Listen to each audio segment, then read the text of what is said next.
You're listening to the Ballet Piano Podcast, lifting the lid on dance accompaniment.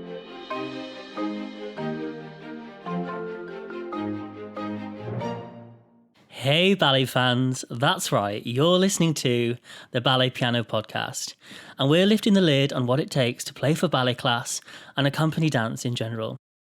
As usual, all the team are here. Chris Hobson. Hello. Akiko Hobson. Hello. And hashtag David Yao of Instagram. Hello. But this episode comes to you slightly differently today. We have to quickly address the current climate and talk about COVID-19. At this time of recording, we're in the middle of a global pandemic, and consequently, we are locked down in our own homes. So this episode has been recorded remotely through the wonders of modern technology. I mean, it feels weird, doesn't it, peeps? I mean, what's going on? It's weird. I mean, the whole situation, the whole world's in is weird, isn't it? And it's very surreal. On a very, very personal level, this is weird as well, isn't it? Trying to record and run a podcast remotely is strange. I know it's not the biggest issue in the world, but it is strange, isn't it? I mean, we're all on Zoom, aren't we? We can see each other via Zoom. But still feel like you guys are so far away. I know. Because I mean, like we all live in London, don't we? And London's a big place, but we all live relatively close to each other in the east of London, and it still feels like we're all miles away. I feel like I haven't seen you for years. I feel like I haven't hugged anybody apart from Akiko or Joshua for a long time. But Zoom is fantastic here because we can see each other. It's brilliant. Yes, it's true. Yeah. And of course, all the social things that people are doing with Zoom at the moment, and it mostly seems like, well, my life at the moment with Zoom is either playing for multiple ballet classes a week or using it to socialise and drink. That's what Zoom has become for me. It's become either a ballet studio or the virtual pub. It is amazing what it's enabled us to do. Yes. When the technology works, isn't it, David? It's amazing. When it doesn't, it's incredibly frustrating. So, Chris, Yes, Matt. What's happening with the technology of this recording then? Because you've worked this all out. Right. So on a tech side, we're all viewing each other on the laptop screens or the tablet screens on Zoom, but the vocal recordings that we're doing are being done locally. So Akiko and I are here as normal. Matt's recording on his own microphone in his house, and David's recording on his own microphone in his house. So when we finish this episode, you guys are going to email your episodes over to me, and then I'll basically clip them all in together so that it sounds like we're all in the same room. Hopefully, that's the plan. And there shouldn't, hopefully, be any glitches or downward spirals in sound quality. That's the plan. And I hope if you're listening to this, it's worked. Please do let us know. Well, bravo to you, because that sounds pretty clever. Let's see. Fingers crossed. Maybe we might as well try to do in a different room, Chris. Me and you. Don't overcomplicate it, Akiko. Please just sit here. We did this last year for better or for worse. It's worse now, but hopefully it'll get better. Should we get into the episode? Yes. Let's do it. Let's go. So, podcasters, this episode we are going to delve into the centre adage. We already know from the bar adage that it is a slow sequence of steps and continuous movement. So, David, is there a correlation between the bar and centre adage? There can be, or there can be a completely different thing that you're going to do. But generally what I try to do is try and link the two together unless I'm actually working on something very specific. But the beauty of doing adage in the centre is that you're unencumbered by anything getting in your way. So you can move, you can travel, and you can be more expressive.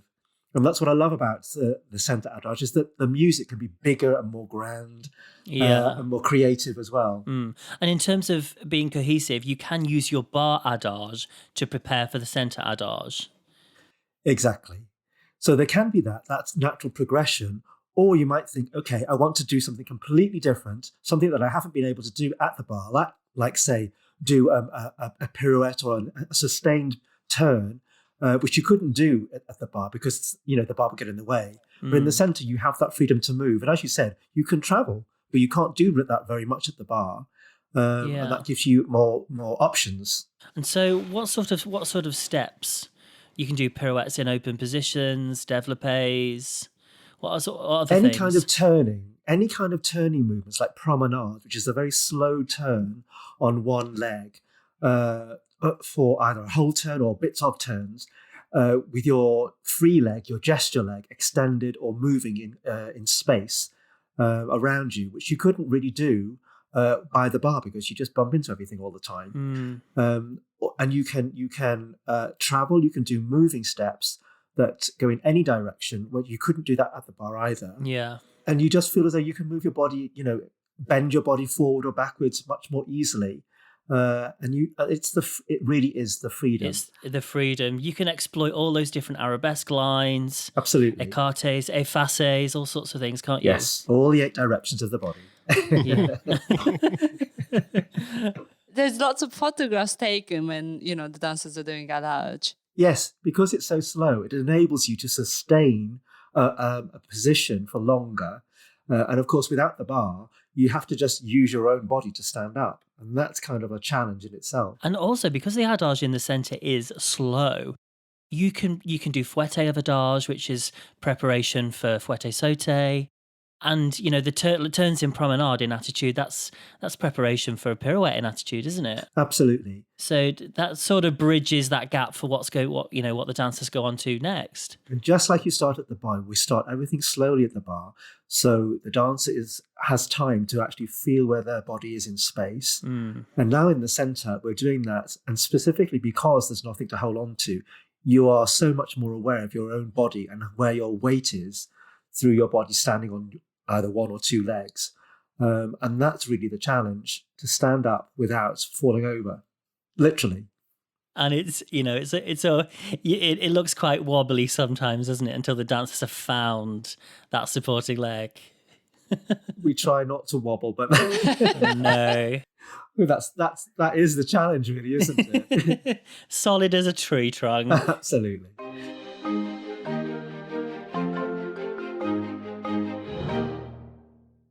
So everyone, what about music? Let's talk about music for centre adage. Do we think it's similar to bar adage? Yes, a bit more richer. It's richer and it's bigger, isn't it? But we're developing what, as David was saying with the choreography, I think musically, I feel the same. We're developing what we've done already. It might be different melodies, that we're playing, could even be a different time signature.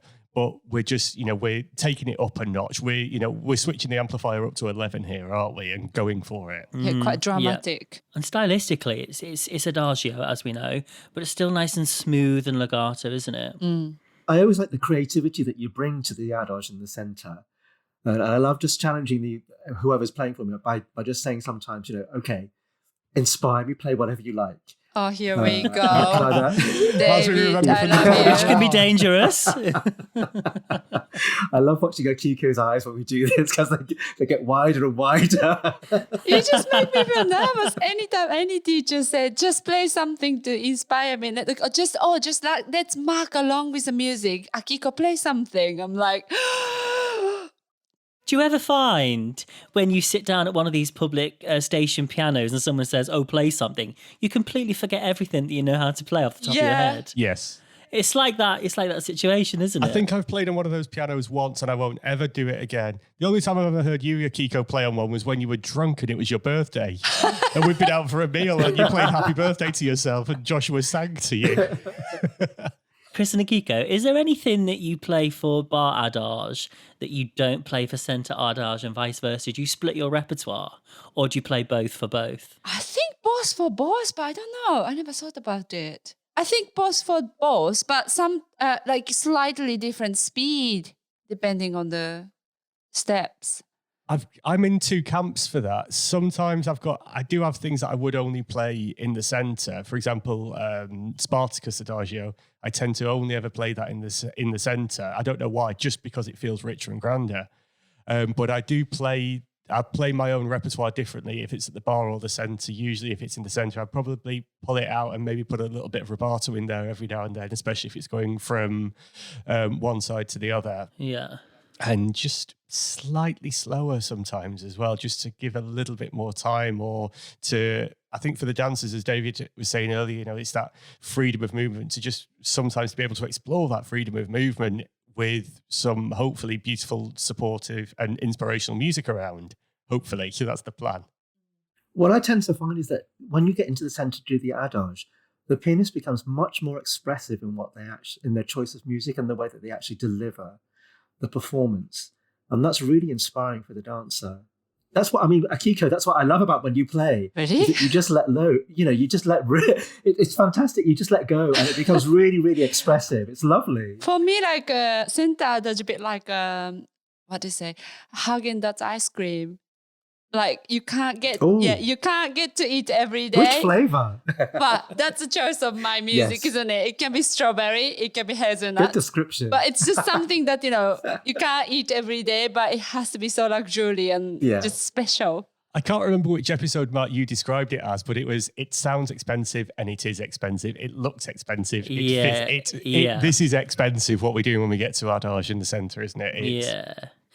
Because, Adage looks impressive because, they're getting their legs up by their ears. And so it looks impressive and it's got a sound and look expensive. And I always take my expression musically from the dancers in Adage. And also because they're holding their legs in the air and, finding those positions. I want to provide enough music that sort of supports that. I think subconsciously as well as musicians, we must know that. Like David, you were just saying, we get more expressive, we get bigger in the centre. And I think everything looks great at the bar, but it looks even better in the centre, doesn't it? And even, if you're a bit grumpy that day, if you've not had enough sleep or you've had a busy week or even a busy day, when you see that, and when you see this centre adage choreographed beautifully and being done well, it inspires you to play bigger and better just to support what's going on. Well, that's really interesting because that's like a 360 kind of thing because the dancers become inspired by what you play. So what you're saying is that it's like, it's like a conversation. We're inspiring each other from what we see or what we hear. Yeah, it's like what's it called? A symbiotic relationship. Is that right? Wow, yeah. Oh, that's a very That's very difficult good. word. For me as well as a musician, I'm so sensitive to what the dancers do. So I play with a little rubato. If someone's taking something and they want to move the adage along, I'll sort of go with that person. Or if they need a bit more time on something, like they're doing a promenade and they've not quite got to the count, I'll just sort of stretch it a little bit to help them out. And then musically, you can go along with that as well, can't you? If you're playing, let's say, an aria or something like, from some beautiful aria from an opera, you can phrase that in the way that it would be sung, and you can pull it around ever so slightly in a way that it feels it would possibly be inappropriate to do at the bar. Yeah. I'm sure dancers appreciate that. Hope so. I hope so. If not, there's no point. I think it's so important to actually hear that so that they know that it's not just like robotically just coming out of a box. This person is actually giving you their heart through their music. And I think that, your response as a dancer should reflect that. That's really interesting. David? Yes. What are your thoughts on different music for men and women at school level? Are there any differences or? You mean for Adage? Yeah. Yes, I think there are. Because when you're coming into the centre and you're trying to develop expression, you do want to have a difference between the way the lady interprets the music and the gentleman does. And so, you're right. There are times when it's exactly the same, and there are other times when, yes, I do want to see a difference. And that's important for the dancers themselves. And I guess women's music is generally lighter. Delicate, I would say. Yeah, that's because you want to see the finer points of expression for a lady to develop her artistry. For a gentleman, you do want to see sensitivity, but in a different way. Yeah. Quite right. And especially, every individual is different. We say men and women, but realistically, just the way people use them, the way that they express themselves in their body can be masculine or feminine, delicate or strong. Yeah. I think those kind of descriptions can be universal. Yeah. And depending on what you're doing and the context with what you're doing, and really the type of music that you're listening to that actually encourages you to do or to move in a certain way, I think that all is, collectively, it's important for the dancer and the musician, I guess. Yeah. I mean, this is probably a whole other podcast episode, but in 2020, men are doing the women's steps and women doing the men's steps. Exactly. And these modern ballets that are being made, there's no differentiation. Everyone's doing the same. No. But I think you need to develop as an artist to be able to do both. Yeah. If you're going to do a 19th century classic, you need to know what a prince is or what a princess is or something. Yeah. But equally, if you're going to do something that's more up to date, more neoclassic, you need to know how to actually be able to portray that. Yeah. Yeah, totally agree. Or if it's Matthew Bourne, you need to know point work, don't you, if you want to do his Swan Lake as well? Absolutely. Everything. Can I ask you, Matt, what do you like to play for Adage? That is exactly what I was going to ask you. What do you like to play? Because I was going to ask you the same. Okay, what do I like to play? It's similar to Adage. It's not the same. It's things that are personal to me. It's things that I like and I know that other people like. So it depends. I mean, I'm a big one. I think we all are to, a certain degree, cinematic stuff. Yes. Things from cinema, because that evokes a particular emotion, doesn't it? Or it does in me anyway. And it's nice to see that going nice over. Bit of Cacciaturian. It's lovely. Yeah. Spartacus. I mean, There is nothing better. I love all of those. Out of Africa is good. That is my golden go-to. But the Spartacus introduction, there's nothing better than if you clip it down to, 2 bars. Ba, ba, ba, ba, ba, ba, and then you can really pull it out big time. Bum, bum, ba, da, da, da, ba, ba.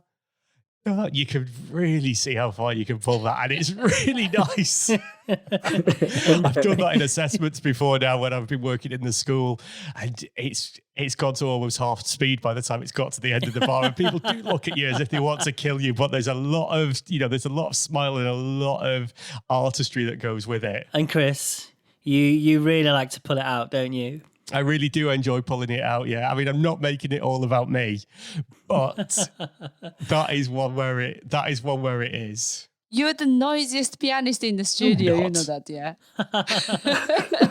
One of the ways I choose my repertoire is if I have a dancer come into the centre and it's their group and there's a certain dancer that I know likes a certain piece of music, I'll sort of play that for them, as a little sort of... It's got to be a dancer that's musical as well, isn't it? Yeah, and if they're doing if they're doing a really difficult adage, I'm just thinking, I'm going to give them a tune that they like to get them through it. So that's sort of how I choose. I just remember it was first year when I started as a ballet dancer. I think it was, you might be in the class, Mart. Oh, possibly. When I used to play, and it was a boys' class, and a teacher and all the boys were talking about Sound of Music because they went to see day before or something like that, and they kept talking about Sound of Music.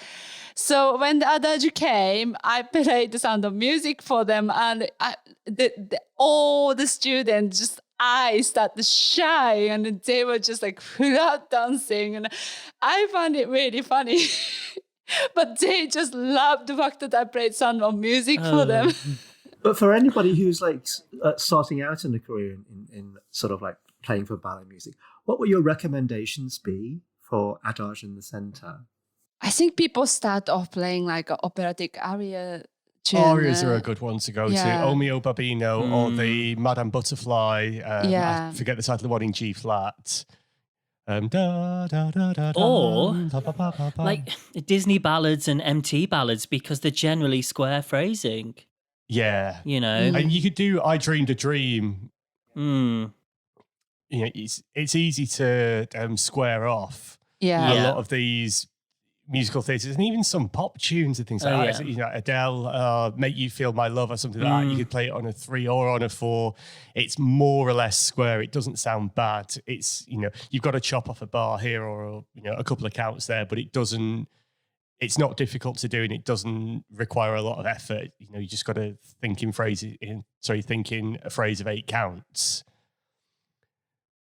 What's the most unusual piece of music you've been asked to play? Oh, I can answer this. Go on. We all know a one Miss Sarah Daltrey, don't we?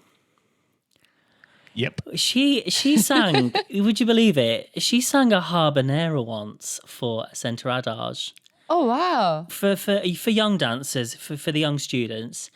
And it was because she didn't want them to get sluggish and behind. So because there was, on habanera, there's an accent, isn't there? And so it was to encourage that articulation of the feet, and then to the anticipation of port de bras, and so it worked really well. And of course that goes against the norm, but it's still slow, but with a bit of accent, and so that was just wonderful when she did that. I think recently, I don't recall being asked for anything weird or off the wall. Say possibly within the last decade or so, I don't remember anything completely off it. I might have been asked to play things much quicker. I was once asked to play a whole the Dying Swan tune, just like so choreographic, and I just had to keep playing. And it is a adage kind of music, but it's just whole thing, and it just became like a entire choreography. I remember that was a little bit strange experience. Was it cut? That's the thing. It wasn't squared up. The teacher wanted me to play as it's written. That's quite cool. How did that go down then? Did it confuse the students, or was it? No, because I think that's kind of the music that all the ballet dancers know. So they were fine with it. And it was easier for me because I just play as it's written. But then if you try and do something like gymnopédie, we've all played gymnopédie and played it for a long time. I find it really difficult now, or I get confused if I listen to it because I only know my ballet arrangement Absolutely. of gymnopédie to make it square. Yeah. So when you hear the original, God, it's just that extra, cha in the middle. Yeah. Oh, I'd completely forgotten about that. I do that all the time. I can't remember the originals because I only know the ballet class version of. It's like going back, I think you said it once, Matt, didn't you? Going back to the train station pianos. We could sit down and play some things on these train station pianos, but it would be our ballet class arrangements of all of these great tunes that we play. If you get some classicist come behind you that knows it inside out, you're screwed. Oh, they crucify us sometimes, wouldn't they? Some of the stuff we do in class. Yeah, we don't want any of the composers to know what we're doing, don't we? It's niche, isn't it? So, well, I think we've exhausted Adage for now. But before we end it there, we want to hear from you, our avid listeners. The last 2 episodes in this ballet class series will be question and answer episodes. If there is anything you want to ask any of us, anything ballet or music related, then get in touch and we'll give you a mention on the podcast.